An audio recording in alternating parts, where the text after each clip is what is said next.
We're having a great conversation, guys. Welcome to it. So, Garrett, man, I have to tell you, this is really special for me. We met probably a couple of years ago at an event and just started chatting, and the conversation went straight down the path of guitars. I think you've got a Les Paul, and I collect guitars, and I knew There we we'd be. go. I knew there it is, man. Is that the Zach Wild edition? It is, yeah. Bam! There it is. And then I got Man, you my are other a guitar rock and hanging roll over rebel. there. There's your acoustic Yeah. ready to go. I'd show you mine, but I'd feel like I'm now comparing, and it's like, I'll just let you be the coolest guy in the room, and because you are. And here's what I love about you taking time for me. One, there's just so that everybody knows, we haven't created like a compensation model. I certainly can't wait to elicit or solicit some, give you reciprocity in any way possible.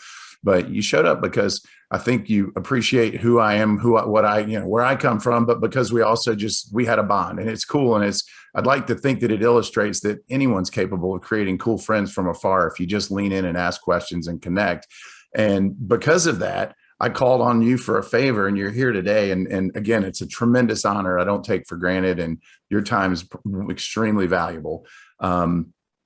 And what's interesting is I asked you for this a year ago. I don't know if you remember. I texted you and said, "Hey man, the pandemic's kicking our ass.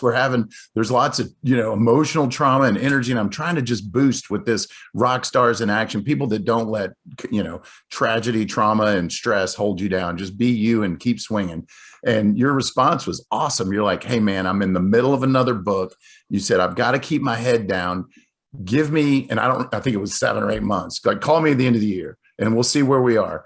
And what a lesson in that when you've got something critical to do, you built a bunker, and you respectfully said no. But then when I did call back, you found some clean air, and man, what a gift. So Yeah, and thanks for understanding, because the timing's great right now. I mean, what happened was early on in the pandemic, it was hard to get my book done, which I had deadlines, because I was getting pulled into doing so much to help people through that. And then right when you contacted me, everyone was asking me about PPP, which every time that question came up, my soul was getting, crushed, because I was just so tired of talking about something that I get it. It was a survival mechanism, but it wasn't very inspiring. And so I was like, I have to create a space for that. And then right now I'm on a, 15 city comedy tour. And it's the perfect time to be talking, because I'm in the active letting people know what's going on phase of it. And crazy, we've done 7 cities and 6 were completely sold out. One city was like 21 seats from being completely filled in DC. So it was super close. And I'm just a rookie when it comes to this comedy thing. And we just had the special pitch to about 5 streaming services this week, just a few days ago. So it's a whole new world. Yeah. That's super cool. And I can't wait to see you again. I've heard your comedy, man. You definitely have a gift. So, but it's a craft. I mean, you have to work at it, even though the organic piece makes it, I guess, approachable in some ways or believable, but it's still a craft, man. I admire it. I have a friend in Atlanta that's done it for 40 years. And I have to tell you, the comedian he is today is not the comedian he was in the beginning.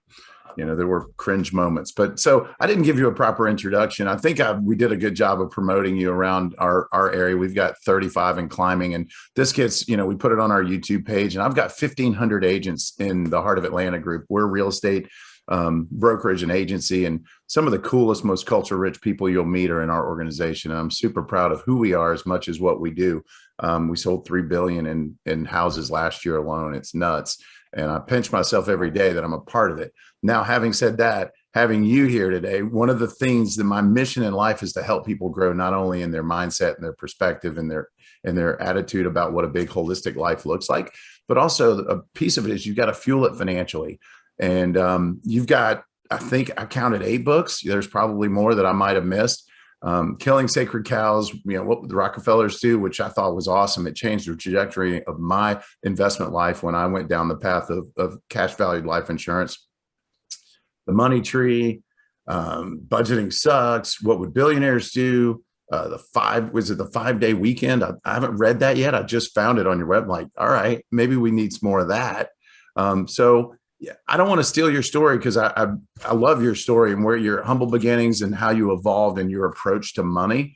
And just so everyone knows, this is not a scripted scenario. We didn't have the meeting before the meeting where I'm given a list of questions. So this is really conversational, which is how I appreciate and enjoy it the most anyway. So could you just tell us, like, and you're also a renowned speaker, keynote, and now comedian. So what, is there anything I missed? And guitar player? That's pretty much it. I mean, I have a lot of hobbies.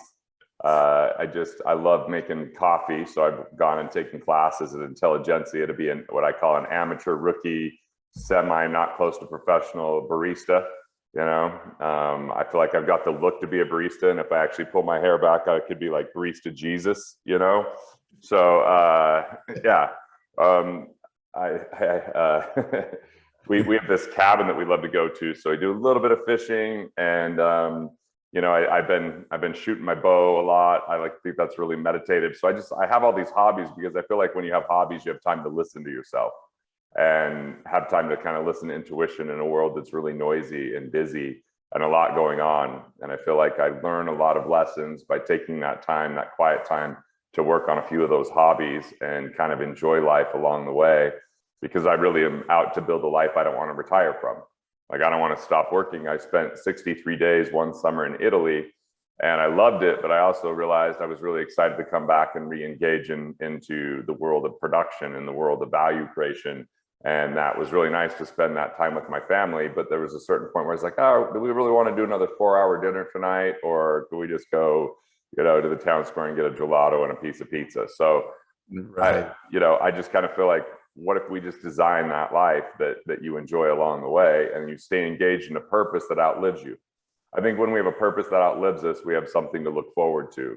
And when people don't have a purpose to look forward to, they start thinking that their past was their better years, or that their past is somehow, they want to reclaim that rather than create an exciting, compelling future. But I think the number one thing that I work on now more than anything is, how can I just remain present? How can I stay in the moment? I feel like a lot of times I get out of the moment out of like escapisms, to not deal with whatever I'm feeling in that moment, not be in the silence. I'm like, oh, I need to get this done, or I need to jump and do this. And what I realize is most of the world doesn't care whether I do that little thing or not. It's just simply me, not having enough wherewithal or healing just to be content in the moment. And I think content feels like a bad word for a lot of us entrepreneurs or people producing, but I don't see content as being a problem. It's only when we're complacent because we don't have something that we're up to. So I'm trying to find that delicate balance of how can I have a really exciting, compelling future without compromising or sacrificing today. And sometimes I feel like a master at it, and sometimes I feel like a novice.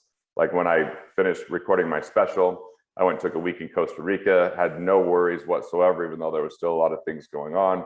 And then eventually it was like, yeah, I should do a 15-city tour, never having done a single headliner at a comedy club that wasn't my special. And, so I got to a point where I was like, oh, now I'm up worried 3 a.m. So I'm not here saying that I'm perfect at any of this, but I am saying that I'm in the inquiry, and I'm willing to be perfectly imperfect and just learn the lessons along the way and share some of those lessons. And in my books, it's a lot about money and prosperity. But in where I'm at today, it's a lot about embracing whatever you are as far as an artist. Some people might like to garden, or Rick loves to play the guitar. And I feel like if you could just find something that you lose track of time for a while, and it has nothing to do with money, it just has to do with enjoyment, that will unlock a lot more levels of productivity, a lot more levels of like insight into who you are, what makes you tick. And I think we're just really stuck in what well-intentioned preachers, teachers, family, and friends think we should do. And society is really built upon this construct of what I would call the consumer condition.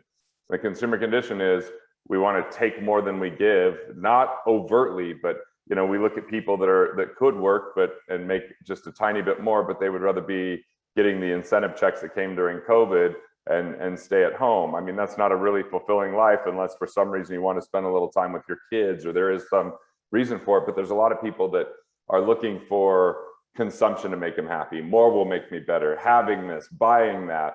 And ultimately, until we learn to really accept and love ourselves at the ultimate level, every purchase will just be something that will be shallow and hollow in the long term. Because yes, it might give us those endorphins or that dopamine hit in the moment.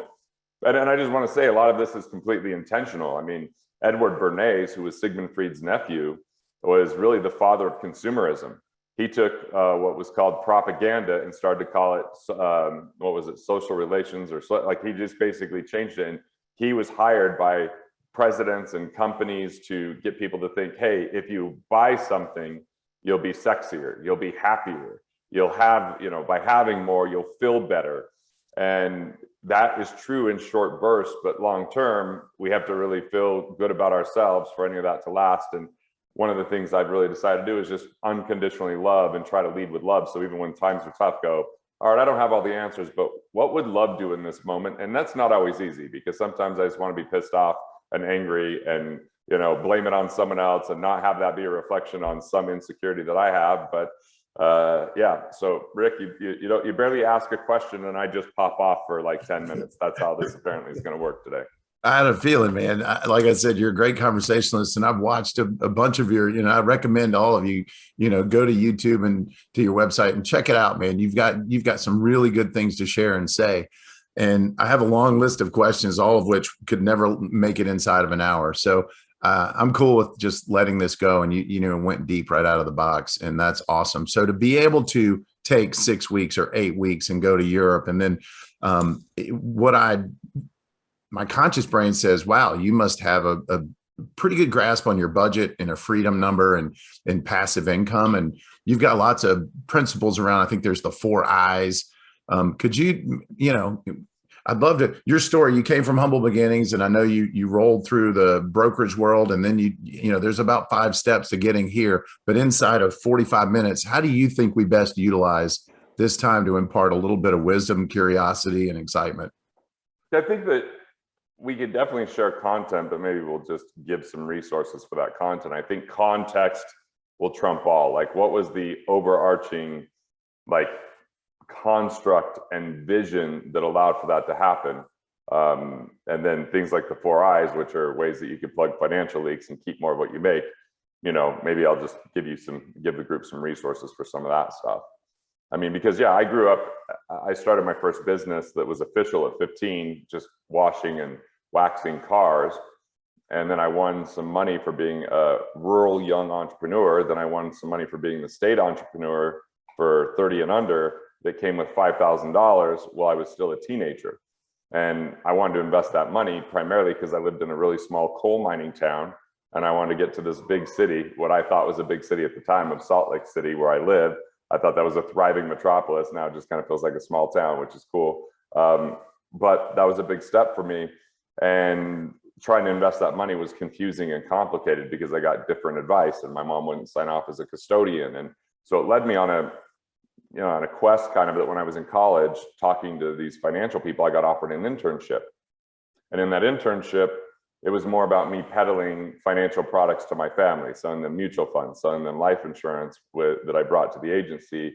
And we spent 90% of our time learning about sales and only 10% of the time learning about financial structures and economics and things like that. And when the year 2000 came and the market started to go down, my family was really, like, to say they were conservative is pretty, that's not even close to what they were when it came to their money. They were putting cash in coffee cans. They put it in the cellar. I mean, they didn't go to sporting events or out to eat. So it kind of sounds like living in the pandemic, but it was before it. So I really didn't have a money management method. I really learned from my family that you just have to hold on to what you've got. They were very miserly, like, hey, you never know when you're not going to have enough money, because my great grandfather had left Italy because he couldn't put food on the table, literally. And his wife was pregnant with their first daughter, and he didn't meet his daughter till she was 7 years old, while he lived in a tent being a sheep herder and eventually a coal miner. So that kind of stuff gets passed down generationally of, hey, this is really hard and hard work is really important, but they didn't ever learn the right financial philosophy. And I feel like hard work without the right financial philosophy leads to limited results at best and really creates scarcity. And that scarcity is a place of fear, doubt, and worry. And scarcity is where I would hear my grandma say, oh, that person's rich, they've done something wrong, kind of language. It's profit is evidence of deception rather than the reality that profit is typically going to be evidence of value creation. And if you want to be wealthy, it's about serving more people. It's about solving bigger problems. It's about adding more value. And if somehow, even if it's subconsciously because someone we love believes that there's something wrong with earning money, then many times we find ways to sabotage that success, because I think we're very tribal people that want to be connected to, you know, those people that we love. And if we have differing philosophies and we don't know how to rectify that, somehow that will start to spill over into our brain and start to show up in our life. And you know, so it's in some ways a very difficult process, because we have to confront things that might be difficult to confront. But in other ways, it's a very simple process that if you want more money, you tap into your two most precious and hidden resources, which is your mental capital, which is your ideas, knowledge, wisdom, insights, strategies, and tools. And then you multiply that by your relationship capital, your people, networks, organizations, clients, friends, family, mentors. And the bridge between mental and relationship capital is business. It's just serving and solving problems. And the byproduct of that is money. So ultimately, money follows value. But in order to create value, you can't have scarcity mindset that's sabotaging the greatest version of who you are. Scarcity might tell you not to invest fully in yourself or not trust in yourself. Scarcity might tell you to hold on to everything you've got. And the bottom line is, if it's overly about reducing expenses and not about expanding your means and increasing your income, that's a very limited game. And so there's a lot of financial gurus that really teach that kind of a game, because what they think is that most people are very stupid when it comes to their money and they're not willing to learn. So they take it to the lowest common denominator and they say something like, oh, well, you know, just cut back, just reduce, just eliminate, just scrimp, save, sacrifice, defer. You should invest early, often, as always. You should set it and forget it. You're in it for the long haul. All these kind of things. And they're like, if you want to buy something, just don't buy it. Just, you know, just save more money. And the reality is that transfers over into how we view ourselves and value ourselves, and the amount of money we're willing to invest in ourselves. And so even though those so-called gurus or pundits might be really good for someone that's actually spending a lot more than they make to get them on track, you got to realize that is a track built on the rails of scarcity. And scarcity is the greatest destroyer of wealth. No amount of luck, no amount of saving, no discipline, no rate of return, no financial advisor can save someone that is born and thinking in scarcity with their mind, because our perspective will determine our actions. If that perspective is one of the consumer condition, where we look to take more than we give, one of scarcity, born of fear, doubt, and worry, and limitation, then ultimately hard work will never save you, because it's not about the hard work.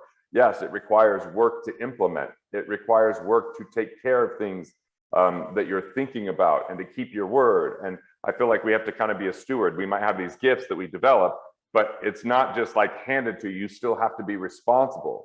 And that's where I feel we're in the biggest trouble in society, is nobody wants to be responsible. They think someone else will be responsible for them. But if we can't even be responsible for ourselves, how can we expect anyone else to be responsible enough to take care of themselves and others at such a level? Like, you know, unfortunately, politics has failed at it miserably. Unfortunately, some of the most major corporations have failed at it miserably. The reality is it's small business that's really done the best job with it, but sometimes small business stays in small thinking and therefore limits the amount of value that anyone would create. So when I think of some of the things that have happened, like I remember thinking it was impossible to write a New York Times bestselling book, considering I hadn't written a book. I got there and I realized, well, maybe that was short-sighted. Maybe I just felt too much limitation, because I feel like when people think these three things are limited, money, time, or ability, that's only because we're trying to do too much alone. It means we're trying to do too much by ourselves. Any vision is a vision because it's beyond our reach. Any vision is a vision because it's seemingly impossible in the moment that it's spoken, because a vision requires collaboration. Vision is about utilizing other people to support, so you could receive that support to have something happen. The only reason I'm selling out comedy shows, even though it's hard to even find anything that shows that I'm a comedian anywhere, is because I have quality friends that have seen it, believe in it, and they're promoting it. And they're showing up to it and they're saying, you got to come see this. And part of it's because, yes, it is funny, but a majority of it's because it's an inspiration that I stepped away from something that I'd be like, but it was successful, but it was working. But I found something that was even more joyful and fulfilling to me. And so I took that leap, and we all have to take that leap of who you really are and going for it, even if all the evidence isn't there. But the way that you get there is by allowing other people to support you. And most people, when they're scared, go to isolation. They don't speak up about what's happening. And that fear starts to drive them and diminish their vision. But look, if you can have a vision that you're just bold enough to speak, that's all it requires, being bold enough to speak it into existence. My vision is to help restore some love into humanity by planting a seed of hope, connection, and expression through entertainment. I feel like entertainment is the gateway to transformation in the language of the masses. So rather than try to force education on a few people that actually want it and the masses who don't, I'm like, why don't I entertain them so I could bring them along a little way, and then they can opt in to education at a much higher rate by using elements of music and performance and comedy. So that's what I'm up to. It's not easy. It's scary at times. And when I get scared about it and I get into scarcity, I reach out to mentors. I reach out to my friends. I reach out to my families, and I acknowledge that I'm not in the best mindset for that moment, so I could spend a shorter period of time in scarcity. I think anything worthwhile can create some doubts at times. I think it's a human nature to have those, because what I'm recognizing is I cannot allow worry to become a companion, but I can allow it to tap me on the shoulder and have me ask better questions so I can have a more powerful trajectory and road that I'm on. And look, this is probably the third time I've said it. If you're willing to receive support, you'll be able to achieve it. But most people think they have to do it alone, think that people won't understand them. And I admit some people won't. I don't share my vision with everyone I come in contact with. I share it with those people that want to add to it, that believe in it, that are excited by it. By doing this thing at Silicon Slopes for 20 billionaires, it was hopeful for me, for humanity. I sat and listened to them and the conversations they had. And the conversations were about real impact. I'm listening to the Maloofs talk about their foundation to help rescue people from sex trafficking. I'm going to this thing called Encircle, where I'm hearing Dwayne Wade speak, and I'm hearing, you know, the guy from Imagine Dragons and Tim Cook from Apple talk about, hey, how can we celebrate LGBTQ rather than just accept it? And then, like, these are conversations where they're talking about what can we do for humanity, and they aren't just pointing out the problem, they're doing something about it. And I think when we're in scarcity, we become really good at deflection and pointing out problems rather than focusing on solutions. And we spend a lot of time complaining and not enough time asking for help and for mentorship. And so I believe in a committed complaint. A committed complaint is it's okay to vent. I'm human. Like, I get moments where I am absolutely like emotional, and rather than ignore the emotion or fight it or push it away, I actually like just have trusted people, and we call the process the trust tree, where I'm like, I need a little trust tree, I vent, and at the end of the venting, we're like, okay, now what are we going to do about it? Now that I've released that emotion, didn't just push it down and hold it in, what's the best course of action moving forward, and what is my responsibility in it? Like, where would I like to place blame, but I could take responsibility? Look, this happened to me last night. I called my executive producer because I have someone that I think could potentially fund an amazing project that he has. And he asked how the special's going. And, you know, and I'm like, well, yeah, you probably saw the emails from HBO and Netflix that they're going to view it. And he says, yeah, and you went with the whole intro, didn't you? And I said, not sure. And the intro was something that I filmed that was a little bit long, but he believes in, and he's genius at this. And he turns out finding out that we didn't use the whole thing. And he's like, why would you take that and take this art and change it? I know what I'm doing. And so I was apologizing to him when I got his text message in the middle of the night when I went up to use the bathroom, and I was like, there we go, thinking, hey, I've matured, I'm intelligent, and yet I still make a mistake. And I asked for forgiveness. And as much as I wanted to blame someone else, I had to look at my own situation and say, how can I take responsibility, apologize, and learn the lesson? And learn, like, what would I do differently? I got sloppy in managing the project at the very end. I just wanted to circumvent and get it out there because I was in the middle of the tour. And Rick, the biggest thing is I just created too many artificial deadlines. I had too much on my plate at once, which ends up creating sloppiness. Right. And part of it was ego of me just thinking, hey, I just filmed this special with a bunch of Emmy winners and some of the best people in comedy on my team. I could do anything. And even if you can do anything, should you do everything? You know, because I didn't think, well, what is this going to do with my health and with my relationships and the time I need to talk to everybody else and the time I need to spend with my family? Because this is the biggest lesson I'm going to talk about today is sacrifice is a lie. It is. I'm telling you, and it's the thing that people are addicted to. They're addicted to, I'm just going to do this temporarily. so that life will be better in the future. And I remember telling my dad once, I'm like, I'm going to work like no one else could work so I can live a life like no one else could live in the future. And he goes, that's amazing. I'm glad you're a hard worker. I appreciate the sentiment, but let me just ask you, how do you ever get back the memories that you never have? Like, what about your life along the way? Because he was a coal miner and he worked long hours and sacrificed for the family by getting an education while he was in the mine and coaching, and and that took a toll on him. And so when we think we have to be in sacrifice, we're just playing the wrong game. We've just overloaded some area of our life because we didn't know how to say no. And here's what you really might want to consider doing. Start discerning opportunity from distraction. That's why when Rick started this, he said, Garrett said, not right now, but reach back out in 7 or 8 months. And then I said, yes, it was the right time. But at the time, I had to say, yes, this could be great, but at the expense of time with my family or the project that I'm 100% committed to. It's hard for us as people to say no. It's hard to say no. And I'm a people pleaser. It's hard for me to say no. I want to make everybody happy. But if I do that at the expense of my life or my health or my family, I don't have as much to give. And I am now looking to eventually retire from the burnout that I will inevitably receive from that. So what is it that you could do to set up a game worth winning, a game worth playing, defining your rules? I don't do much with social media. I don't really do email. Like, those are my rules. That's not what the world's rules are, but somehow I've still maintained. Somehow I've still had success because I feel like the universe rewards you when you create structure that takes care of you first. I believe that the formula is take care of yourself first, then you can take care of your family. Then it's yourself, then it's your family, then it's your tribe. It's yourself, your family, your tribe, then your community. It's yourself, it's family, your tribe, community, and then maybe the world. But if we skip steps, then we lose because we actually remove the most important pieces for something we think is going to be temporary. But here's the deal. Sacrifice is a liar and a thief. It wants us to think it's a temporary guest, the exception, just this once, but it creates habits that permanently stay. It is the enemy of progress and the thief of joy. It's misaligned and misinformed. It's slow, but it's sure over time. See, there's no win at the expense of another. This consumer condition is a win-lose, zero-sum game, and it creates a struggle within. It's like a tug of war, battling for more, bred from the fear of going without. People that are in scarcity think they've got to hold it so no one can take it, or get it before someone else does.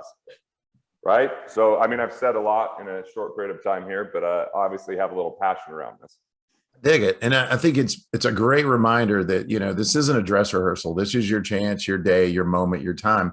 But there's the two voices in your head that always play a role in decision making. It's the one that's like this euphoric, idealistic voice. And then there's that, people call it reality, people call it whatever you call it. The one that's like it's almost like we used to call it a drunk monkey, like that. You can't, you shouldn't, you don't deserve. There's some reason you withdraw from opportunity or eliminate yourself from contention for the better things in life. And the only thought I had like that, so that side of my brain, when you were speaking, there was a voice in there going, but if you just completely defer and deflect responsibility or hard work or some element of a success strategy, how can you fund and fuel that? Like you just can't go, all right, I'm going to play guitar all day today, tomorrow, the next. Like at some point, you got to go create a meaningful source of income to support a freedom or the concept. Yeah, you're still going to spend the majority of your time in production. It's just that most people don't have any time for that hobby. Gotcha. And so think about it. Like, if you don't sleep, you're not going to be as productive. You're going to get diminishing marginal productivity. But if you start looking at your hobby as important of an aspect as sleep, like I'm going to do this 30 minutes a day, and that's a recharge, that's a connection, then the other hours of the day will be more productive because you've taken care of yourself. You have self-care. And so I'm not saying forget about everything. And look, when I went to Italy for 63 days, that was a 5-year process. That was a 5-year vision to prepare the team. And you know what? If I didn't go, I think we would have been in a lot more trouble in COVID, because the team had to do things without me. They had to figure things out. And look, maybe your business is different than mine, but there was a time where I was the guy that everybody met with one-on-one, and eventually that evolved.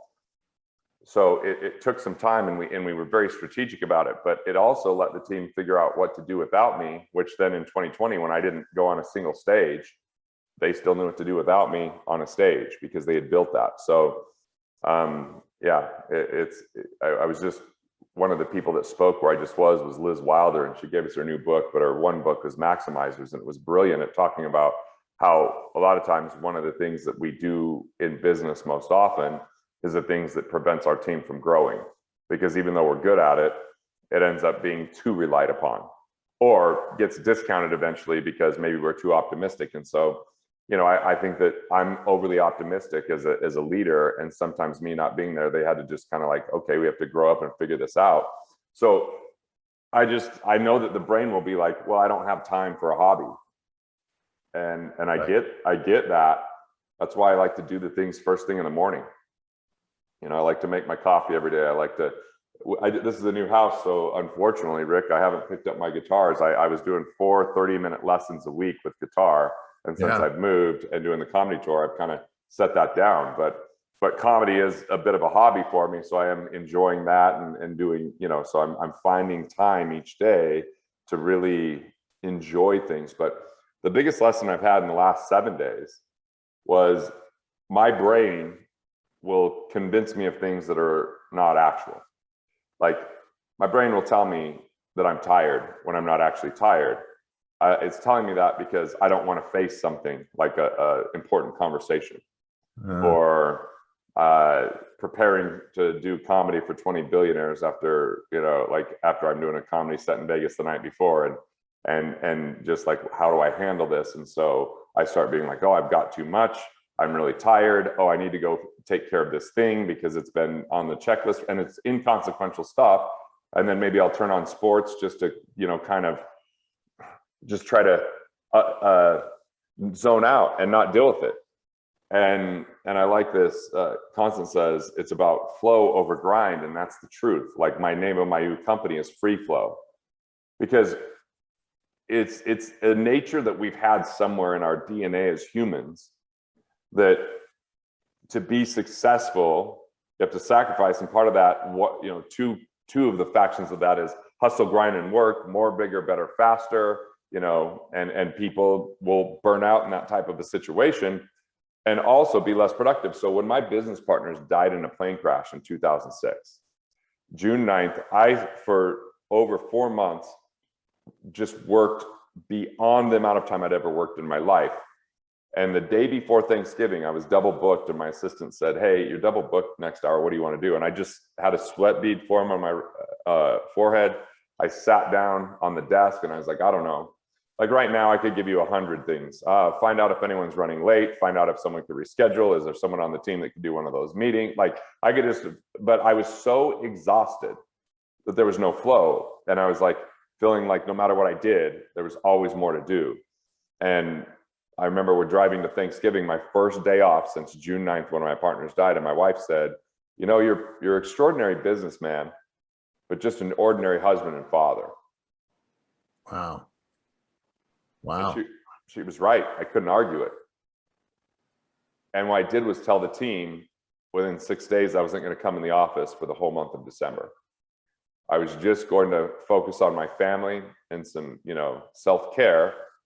And I took time to rest. I took time to take a nap with my wife. I took time to play with my son. I took time to, you know, think. And what happened was I wrote Killing Sacred Cows that month.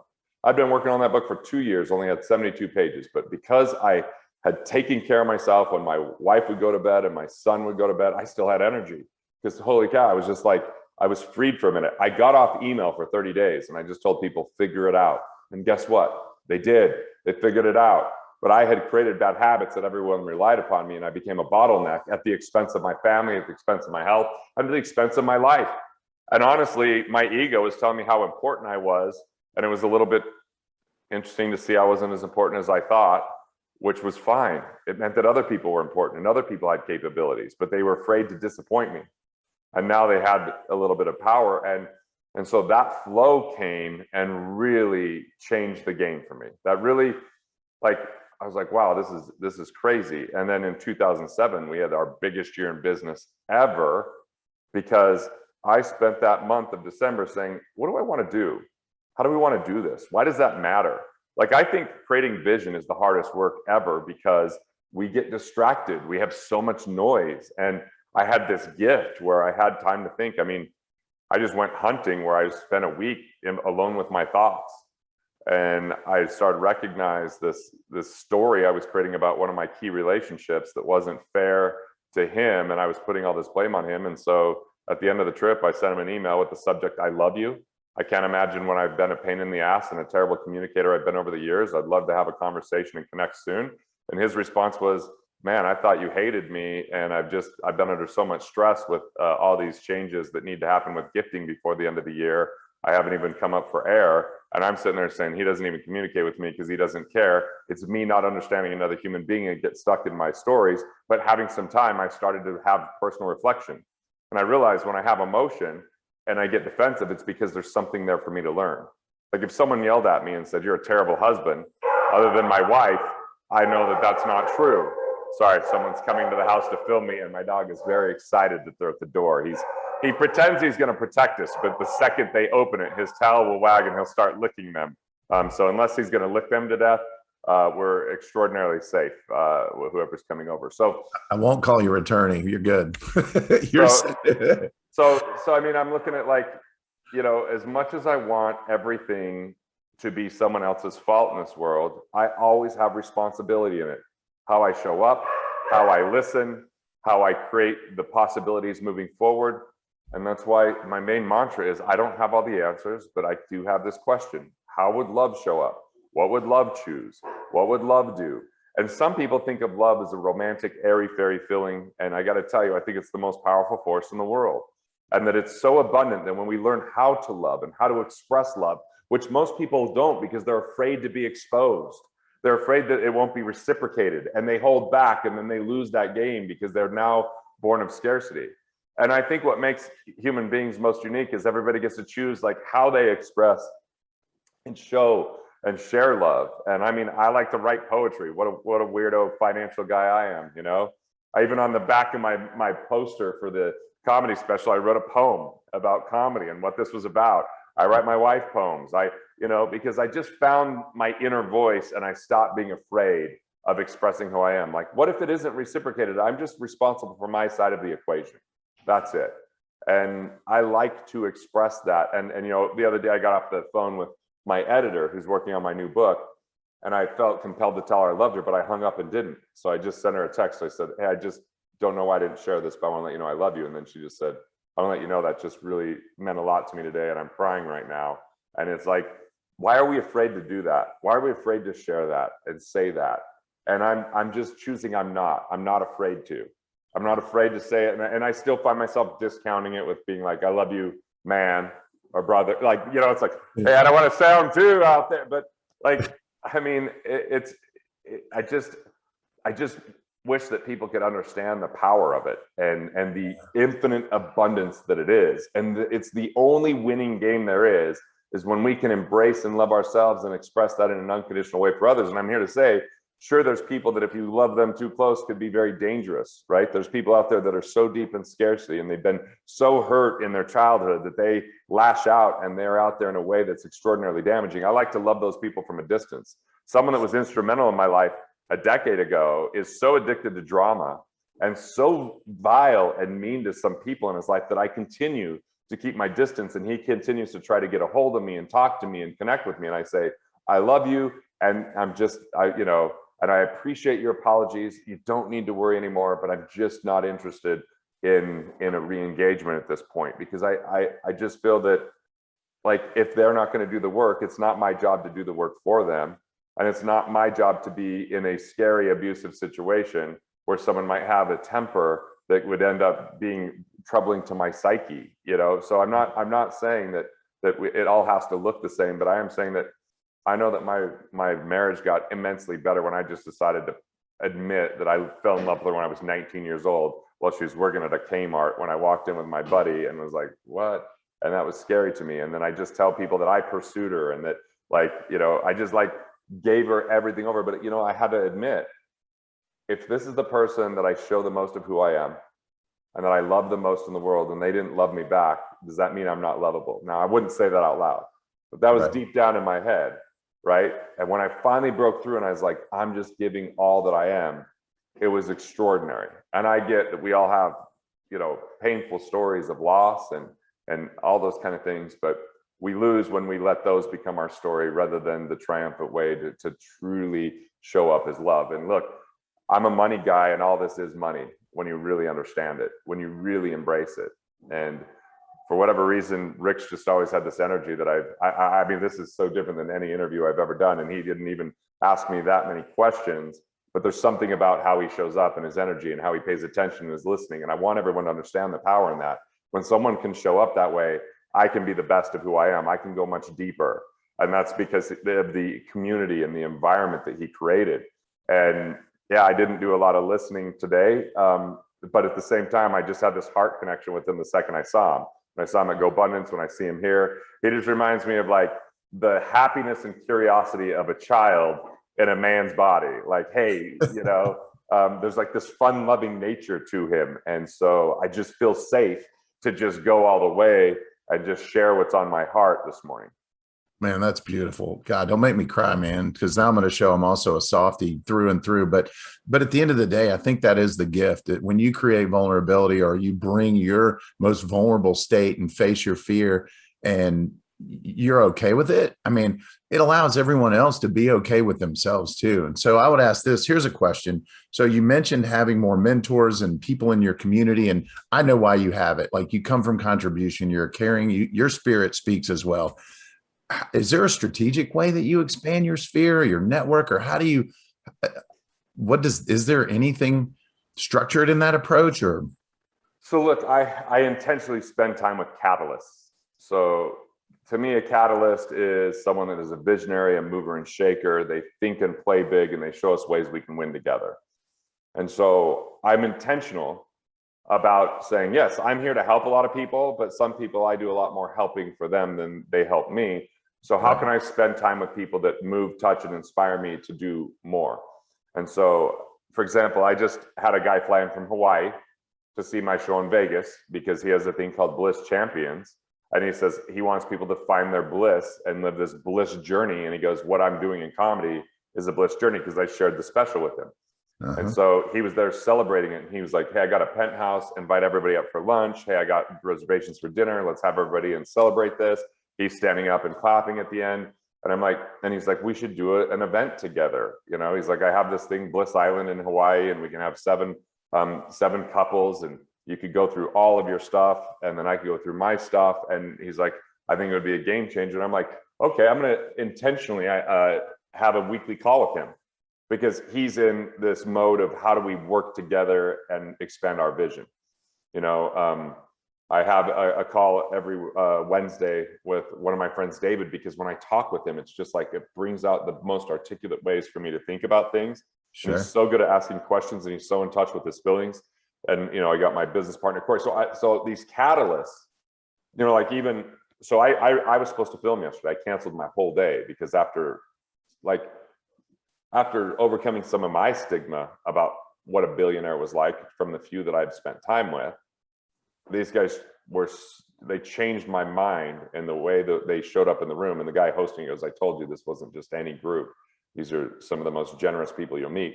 So I was like, okay, I'm going to spend time with them. And I sat next to one of them, had dinner, and he's talking about my comedy. And he's like, hey, I actually produced a show on Netflix, and, you know, it was with this comedian, you know him? I said, yes. He goes, if there's anything we can do to help, my president is he's done several comedy things. And so, I mean, we just sat there and talked, and I was like, hey, I want you to meet my executive producer. He's got a brilliant idea. So like, I'm actually looking to pay it forward as well, but they're also just looking at, hey, what can you do? There's another guy from New York that was like, hey, do you know this woman? She's really instrumental in the comedy world.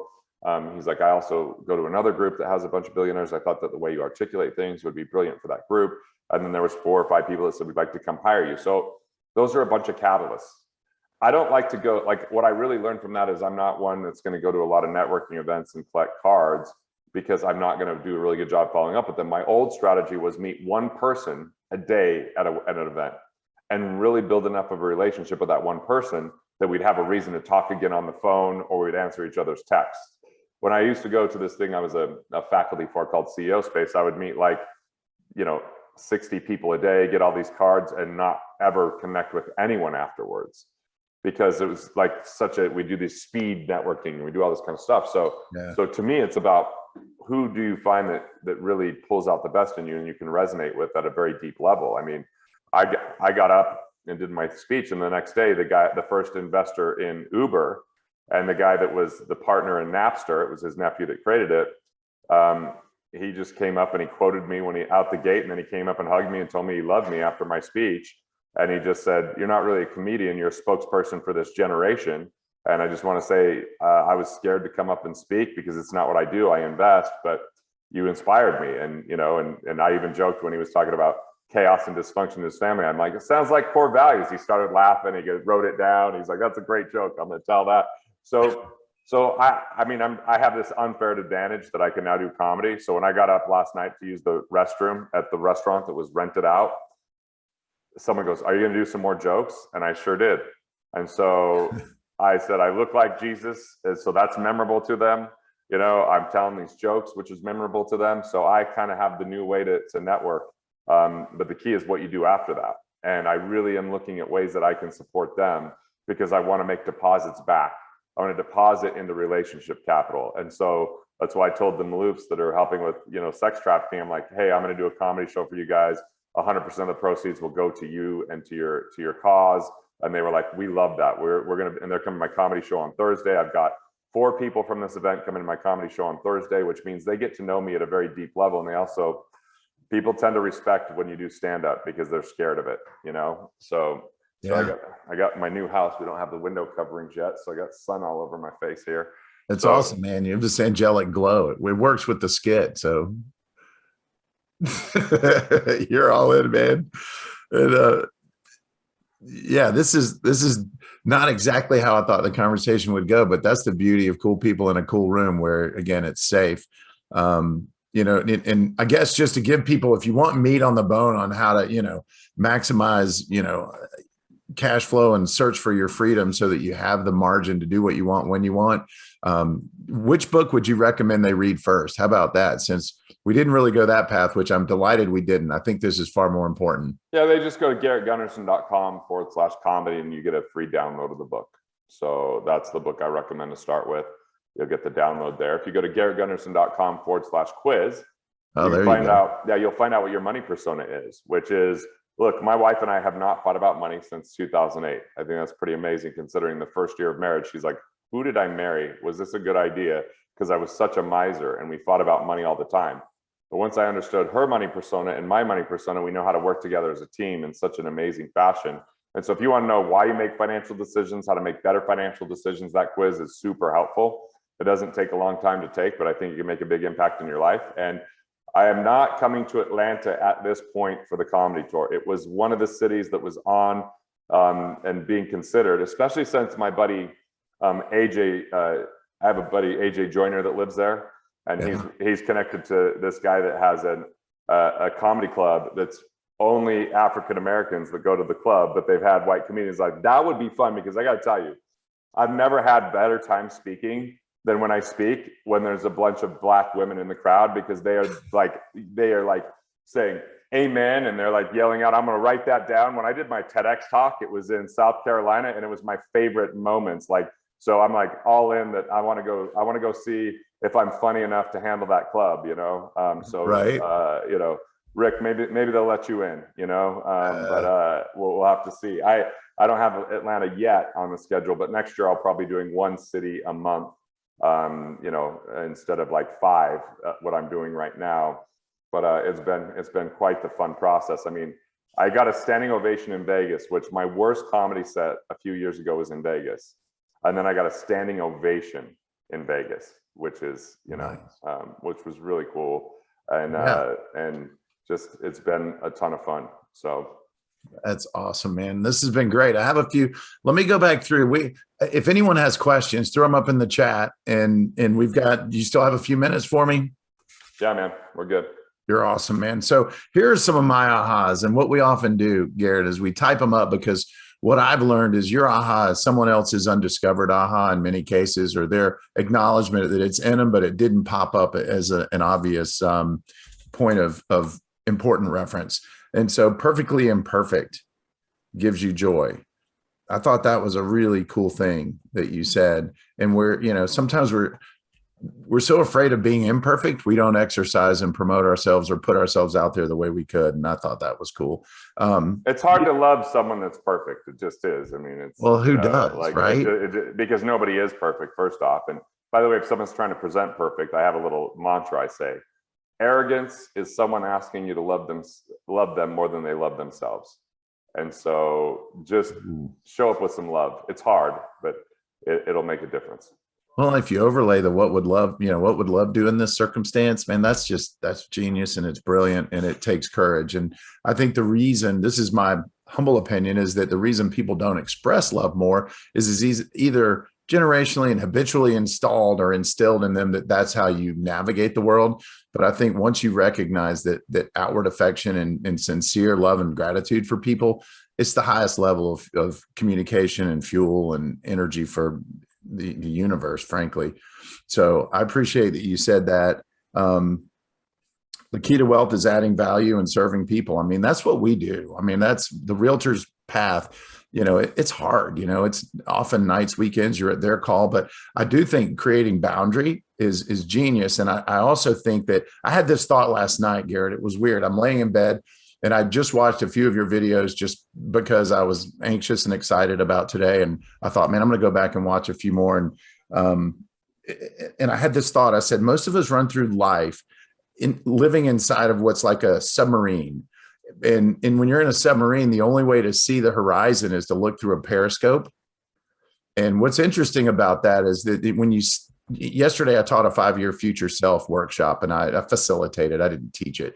And everyone crafted their holistic, what's an ideal you in 5 years. And there's 12 categories, and it's part of a book that I'm about to finish, but irrelevant of that. But what I felt was like, when you pop up and you let time and space speak to you, it's like you drop the periscope and your lens just expands exponentially. And I love that you reinforced that today. That it's funny that I wrote that down on your sheet last night. I don't know, again, it came to me, but obviously your energy was serving me already. And the key is having more people support you to elevate, and attracting the right people is really king. And then the other half of it is when you say no to something, you create space for a yes. And that's what you did for me. And respectfully, I know you're on a mission, and I don't want to be, and the right people won't resent you. They'll applaud you for supporting the notion of head down for a season while you accomplish something that's really important. Sacrifice is a lie. It's the wrong game. So I'm not sure how everyone interpreted that, because we've been trained that, save, scrimp, strategic engagement with your money and your resources. And there's some cool enlightenment there, but I don't think that monkey voice inside me, the one that says, yeah, but that's a pathway to, homelessness, that crept into my head. And then the idea again of just having the order of serving self, immediate family and significant other, family, and then your tribe, and then your community. I think our group's very prone to being the yes man or woman. Like, we just don't like saying no. It's in we got, if you look at the disc profile, we're DIs and, people and drivers. And so that's a real challenge. And I love that you created some enlightenment and perspective around that. Anything you'd add to any of those categories, or does anyone have a question in the chat? Yes, Rick, what was that book again? I saw the link in there, but which one was that we should read first? You can download it at this. I'll put it in the link again. Yeah, I saw the link there. Once you go to the link, I couldn't remember the name of which book I needed to download. I'm pretty sure it's Killing Sacred Cows. Yeah. Roger. Yeah, that's the foundational philosophy, and helping understand the financial myths that will lead you astray, so you know how to avoid them and detect them, because they're very subtle. They're not obvious. The obvious lies are easy to avoid. It's the subtle lies that have, billions of dollars of marketing behind them that have us kind of lose our way unintentionally, not from a lack of effort, but from, a philosophical structure that is limited.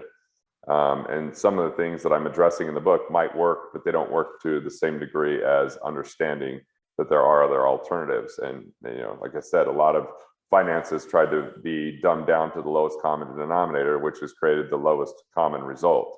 And so I would prefer to see people a lot more empowered. And yeah. When you have to recognize what they're selling and what their end game is, but it doesn't necessarily serve you.